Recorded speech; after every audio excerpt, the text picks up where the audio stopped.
If you struggle with anxiety and want to overcome it, then you clicked on the right video. I struggle with severe anxiety and these 6 steps actually help me overcome it. Hi, my name is Tamara, and most of my life I've dealt with anxiety, although I didn't really know I had anxiety until 2020. Yeah, that's right, during COVID. During COVID, my anxiety got so bad that I found out I actually had it. But a few years and different kinds of therapy later, I learned how to overcome it, and I would like to share the things I've learned with you so that hopefully you can overcome it as well. So let's get into it. Step 1, acceptance. If you're struggling with anxiety, you probably don't like yourself very much. I get it. You're not where you want to be and you're not who you want to be. And you most likely have all these high expectations that you cannot live up to. And then you also blame yourself for not being able to do the bare minimum. But if you want to overcome your anxiety, you need to start by accepting that you can't do the bare minimum and that you're not where you want to be for now. You will get there eventually, but first accept that you're not. And most importantly, that it's okay to be where you are right now. You don't need to be ashamed of your anxiety. It's okay that you're struggling with anxiety. It's okay, let it be. Accept that your anxiety is there and that you're not where you want to be right now. Most people struggle with it at some point in their life. Some people only for a short time, some people for a longer time. So accept your anxiety, accept that you're not where you want to be and who you want to be at the moment. You will get there, but first accept. Accept that it's there, accept that you have it, accept that you're struggling with it. Step 2, goals. Go ahead and grab a piece of paper and a pen. Or a notebook like this that you can use throughout your journey. I use this one for my therapy journey. I use it a lot, as you can see, lots of therapy. Or simply use your notes app on your phone if you're watching this on another device, like a laptop or TV. The first thing you're gonna do is write down your self-representation. How do you see yourself? Some things that I wrote down for myself is I'm not good enough, I'm not allowed to make mistakes, and others don't think I'm good enough. So pause this video, write those down for yourself. Go to your core and what do you really believe about yourself? What do you feel like you're doing wrong? What is not good enough about you? Just write down how you see yourself. It can also be something positive, but if it's positive, you're probably not watching this video. So write those down and then continue the video afterwards. All right, now you have written down your self-representation and now we're gonna write down your desires. With that, I mean the things you want to believe about yourself, but you don't. For example, the things I wrote down are, I am good the way I am. I want to be free to find out who I want to be in my own way. And I'm allowed to make mistakes whilst doing so. And then the last one I had written down for myself is, I am proud of myself. This is something I could not have imagined feeling and saying to myself back when I was in therapy and writing these things down. And by now I've said it like multiple times already that I'm proud of myself. So it feels really, really weird. And writing these things down for yourself will probably feel very weird because you don't believe in them yet. It doesn't feel to be true and it feels like you're never gonna get there. But trust me, you will. And you need to write them down. Even if it feels weird or wrong, write them down. Write down what you truly want to believe about yourself. Even if it feels impossible, just write it down. So pause this video and write down your desires. Now that you've written down your desires, I want you to write down your goals. With that, I mean the things you're actually gonna do and the actual steps you're gonna be taking. Something you're gonna work towards. When I was in therapy, I wrote down the following. I'm going to make myself more vulnerable. I'm going to do/practice things step by step and learn that my anxiety is not necessary. And then the last one I had written down is I'm going to dare to trust myself, lower the bar from here to here, and making mistakes is allowed. Now write down your goals and come back to this video when you've written down your goals. It's okay if you're struggling with it. It's not easy to actually look at yourself and write down the things you believe about yourself right now, that you want to believe, and the goals you want to work towards, because they all feel impossible. But trust me, you will get there if you go through this video and if you actually follow these steps. Write down your self-representation, write down your desires, and write down your goals if you haven't already. Step 3, tiny steps. I understand you want to achieve your goals ASAP. as soon as possible. You want to be normal and functioning properly rather today than tomorrow. I get it. And I'm sorry to tell you, but it doesn't work like that, and it's going to take time. It cannot happen overnight. You have to take tiny steps. Because if you make the steps too big, you're gonna feel overwhelmed. You're not gonna be able to actually take that step. And then you are gonna blame yourself for not being able to take that step. You're gonna feel ashamed, and you're gonna feel like a failure, meaning you only move backwards instead of forward. So you have to take it small, tiny steps at a time. Because when you take tiny steps and you actually succeed, you will start building confidence in yourself. Rather than when you take big steps or try to take big steps, but you fail, you will only feel more like a failure than you already do. So, tiny steps to achieve tiny victories, to build a little bit of confidence in yourself. And that little bit of confidence, every time it starts building up, stacking up, so it will get more and more and more. And eventually you have enough confidence to do the bigger step. You will get to that bigger goal, but you're doing it in smaller steps. For this, I have a great example. Imagine you're on the ground floor and you're trying to go to the first floor. There's no elevator, you have to take the stairs. You cannot do it in one step. You cannot go from this ground floor to the first floor with those steps in between. You cannot reach from this to this in one go. You cannot do it. You can try doing it in a few steps, maybe 3 or 2. You can try, but it's going to be difficult. It's going to be very hard. It's not going to be easy. A much easier way to get upstairs is to do it step by step. So, tiny step, tiny step, tiny step. And we're going to do the same thing with your anxiety. One step at a time. So we're not going to try to reach the goal instantly. We're going to do it by taking little steps. I have a great example. 2 years ago, I wasn't able to leave the house by myself. And instead of forcing myself to do it anyways, and actually taking that big step of going out alone, I don't know, to the grocery store or to the store or the city or go for a walk, that step was too big. And instead of pushing myself to do it anyways, and then having many panic attacks because it was too difficult for me, and then feeling like a failure because I couldn't leave the house, which is something most people can do easily. And I used to be able to do it, and now I couldn't. So then I felt disappointed in myself for not being able to do it. But that step was too big for me. I had to learn to take smaller steps. For example, I have this extra storage unit outside. I live in an apartment building, and we also have a separate storage unit that is also in this building. And I thought I could start there by going to that storage unit as my first tiny step. But it turned out this was also too difficult. I had to make it even smaller. So my new goal was to check the mailbox. Now, this felt very stupid. Why couldn't I just walk out the door and check my mailbox? At first, I kept being disappointed at myself for not being able to do such a simple task, which is why step 1, acceptance, is so important. But then, at some day, after a few hours of overthinking, walking to the mailbox, I just did it. I stepped out of my front door, I went to check the mail, and I came back. And that was it. I did it. I overcame a struggle. Now, this didn't instantly mean I could take on a bigger step, because this was still very difficult. I mean, it took me hours of overthinking before I could get off the couch, walk to the front door, walk out of the front door, walk to the mailbox, check the mail, and walk back to my apartment, and then sit back down on the couch.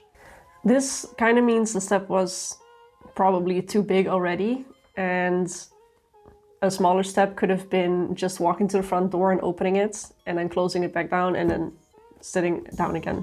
But I was so scared of looking stupid that I wanted to do something useful, like checking the mail. Like, that is something regular people do. They don't just open the door and close it again. I mean, you can, of course. Now I don't mind opening the door and closing it, maybe check the weather or feel the fresh air in my face for a second and then close the door. But back then it felt very stupid to just open the door, feel very anxious about it, and then close the door again. That's why the mailbox was a logical step for me.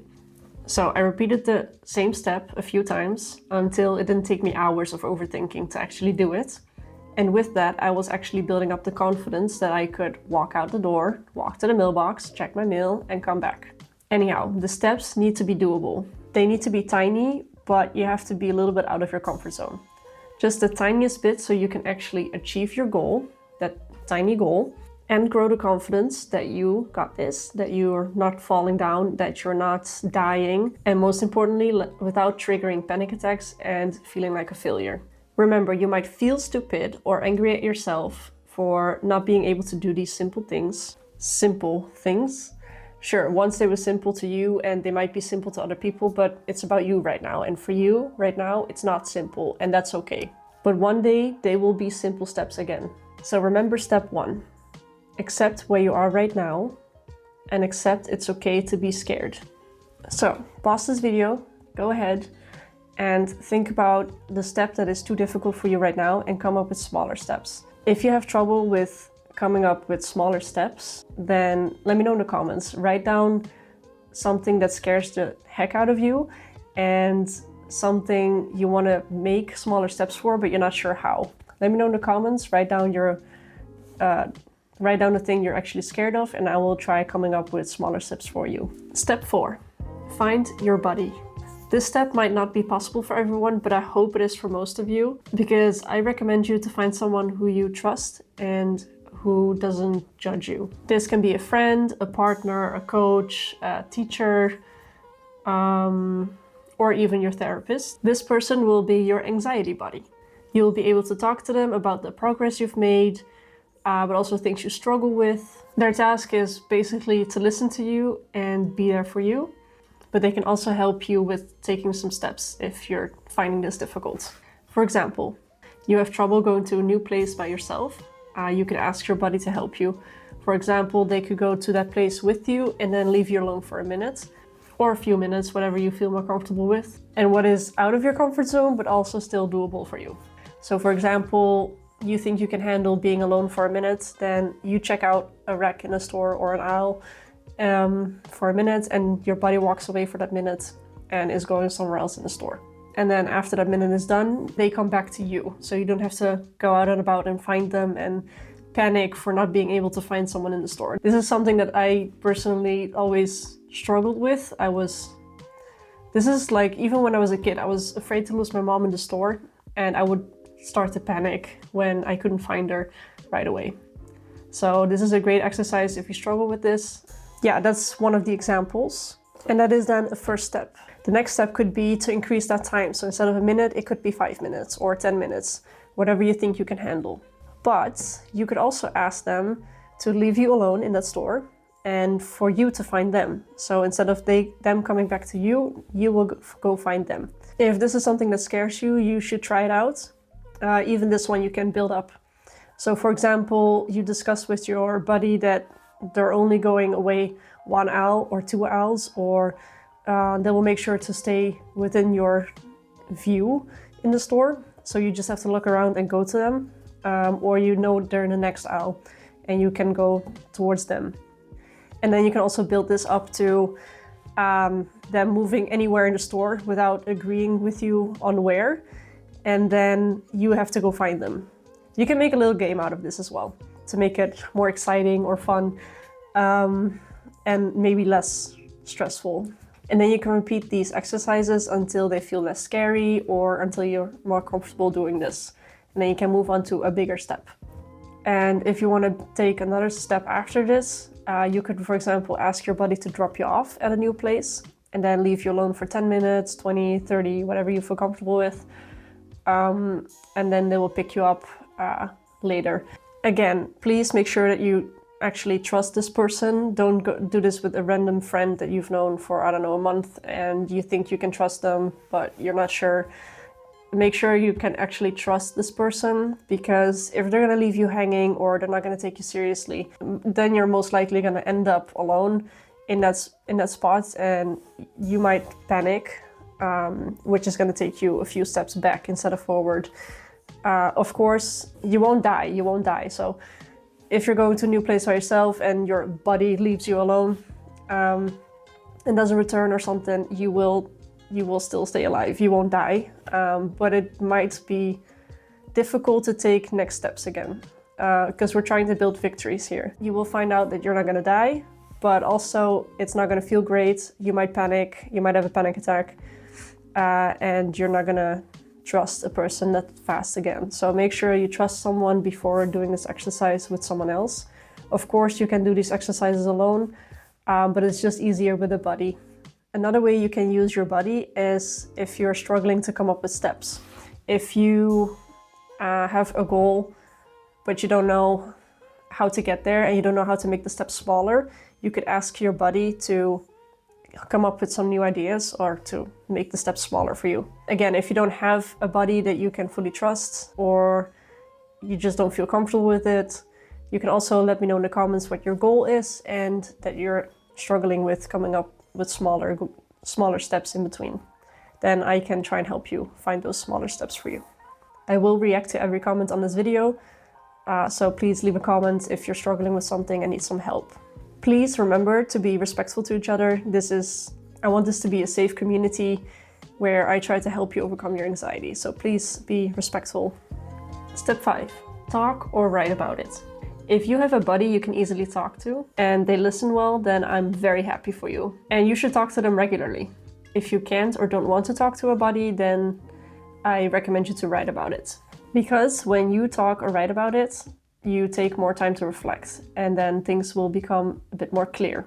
You can talk or write about the steps you've taken, the steps you have trouble taking, and why you have trouble taking them, what you feel good about, and the things you don't feel good about.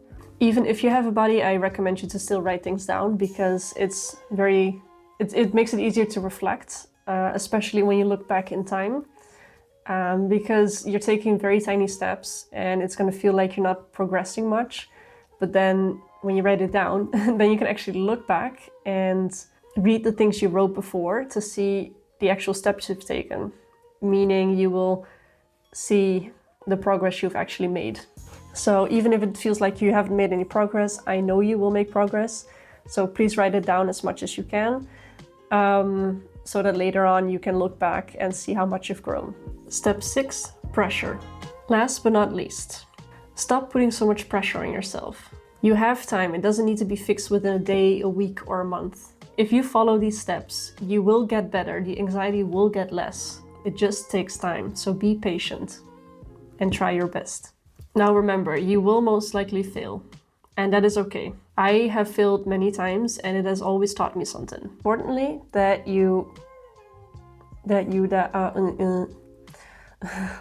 it is completely normal and healthy to fail. That's how we learn. So don't be too hard on yourself when you fail. But if you start getting angry or disappointed at yourself, it's only going to make it harder for you to move on and to actually make new steps. I know it is hard not to blame yourself or put pressure on yourself, but you have to try. Be patient and try your best. That is enough, because you are enough. Those are the 6 steps for overcoming anxiety that have helped me overcome my anxiety.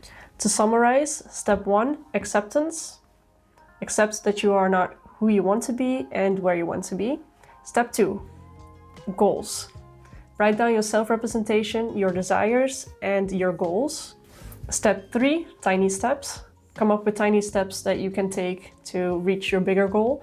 Remember the stairs. You cannot move from floor 0 to 1 within 1 step. Or if you can do it in a few steps, but it's too difficult, try to take tiny steps, 1 step at a time, and you will get to the bigger goal.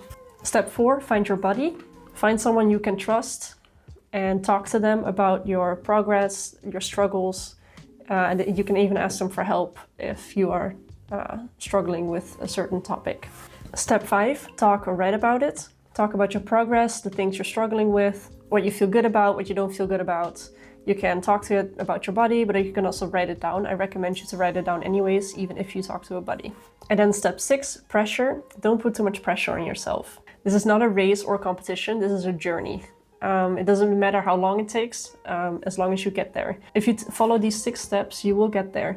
So don't put too much pressure on yourself for trying to do it within a week, a month, or 4 months, because it will take time. And remember to be patient and try your best. That is enough, because you are enough. Thank you so much for watching this video. I really hope it has given you some helpful insight or helped you in some other way. Please let me know in the comments what you thought of the video and leave any feedback so I can try and improve the next video.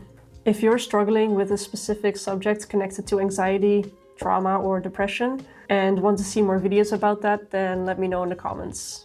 Thank you, and until the next one.